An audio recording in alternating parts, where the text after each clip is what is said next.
Phil, welcome back to the club. What was it about the challenge that excited you to come back to your club?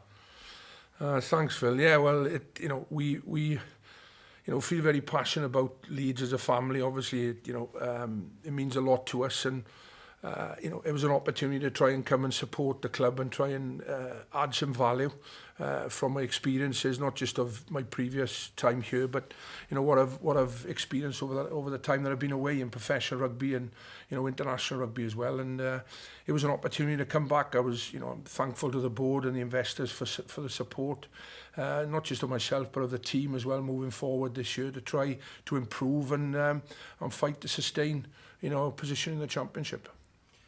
Obviously, when you left the club, you had a tremendous period of time at the club. It ended on a sad note when the team were relegated. Is there a sense of unfinished business to come back and help the team? Yeah, I think you always want to leave somewhere. It'd have been great in hindsight. Maybe I should have left after we won the Power Drink Cup. But look, you learn from your experiences. That's the main thing. And hopefully this time, I want to try and contribute. I contributed a lot last time, where we contributed a lot last time, and I want to do the same, this time and create, hopefully, a sustainable future for the club moving forward. It's going to take a massive team effort. We've always talked about being a star team, not a team of stars in Leeds. That's the way we built it years ago, and I think that's going to be the team effort we need this time around to get back to being a sustainable, competitive club, hopefully in the championship. And then, if we can do that for a few years, you never know what can come again. We certainly got the stadium and the facilities and the area to be able to sustain, top level rugby, but small steps to start with.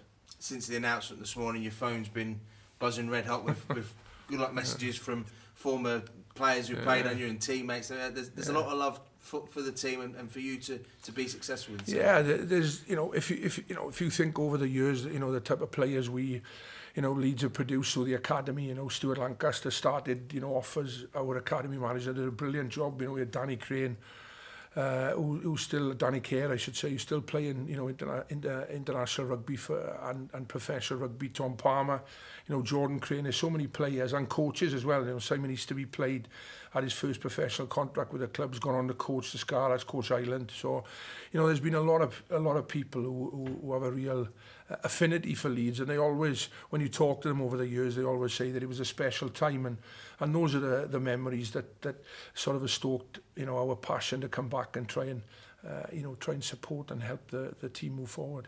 And you've spoken passionately about the name and everything else. You are Mr. Leeds Tykes. You'd like to see the club get back there?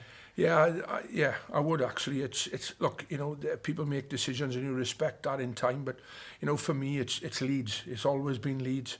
We play in Leeds. We're in one of the most iconic rugby stadiums in the world, or sporting stadiums in the world, and at Headingley, and that's always been a big driver. I'm looking forward to trying to add another little chapter to the club's history.